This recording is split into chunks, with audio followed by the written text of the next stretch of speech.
When it comes to the 2016 polls, a lot of people say they were correct because Hillary Clinton did win the popular vote.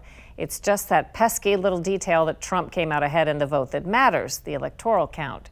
What's the takeaway as we dive into the heart of 2020? We get a reality check from pollster Scott Rasmussen. President Trump reached the highest popularity marks of his presidency, smack dab in the middle of his Senate impeachment trial.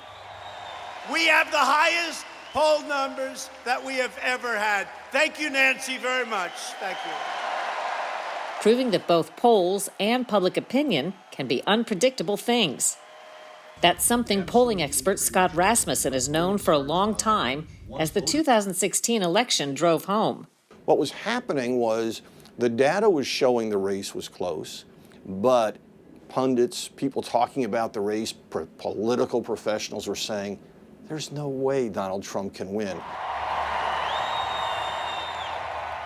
I actually sat in the green room at Fox on the morning of the election, and people were saying, well, the polls show Hillary up by 3.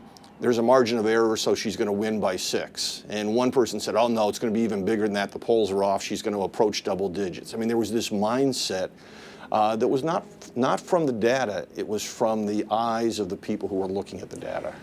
When a news organization or company commissions a poll, do they get to decide what questions are asked and what the headline is? Because sometimes the headline they pick, which was usually that Trump was doing poorly in some area, if you dug in, there were really signals that showed the opposite in some instances, but were not headlined. Right. So obviously the organization paying for the poll can use it however they want. They can select the questions. They can interpret it as they want. Sometimes there's a really funny dynamic where the president's job approval will go up, and yet on every question that the company asked, it shows that people disagree with the president. Well, what that tells you is they're asking the wrong questions.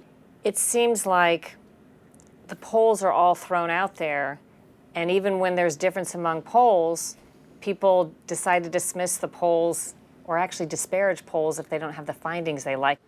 Look, people like things that they agree with. So if you find one poll out of 100 that says your candidate is going to win, you're going to say, this is the greatest poll of all time. And if you find one poll out of 100, or if you find 99 out of 100 that disagree, you're going to say they're all wrong.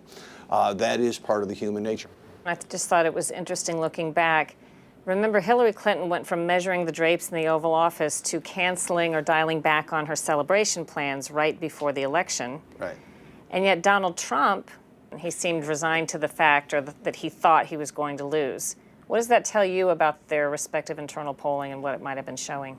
It also shows that even campaigns, maybe especially campaigns, are subject to being swept away by the conventional wisdom. The Trump campaign certainly was.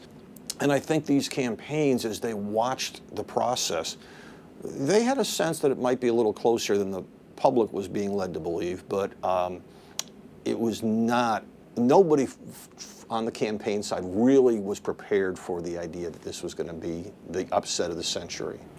And advice going into this election, if people are asking you, what should I believe and what should I do? The first thing is, if a poll disagrees with what you want to see or what you think is happening, don't dismiss it as fake news. It is really important for people to look at polling data and see what they can learn from it. You take polls collectively to see where the averages are heading, and then you apply a little bit of skeptical assessment to all of it. By the way, a recent NPR poll says voters think the #1 threat to our elections by far is misinformation, beating out foreign interference, fraud, and suppression.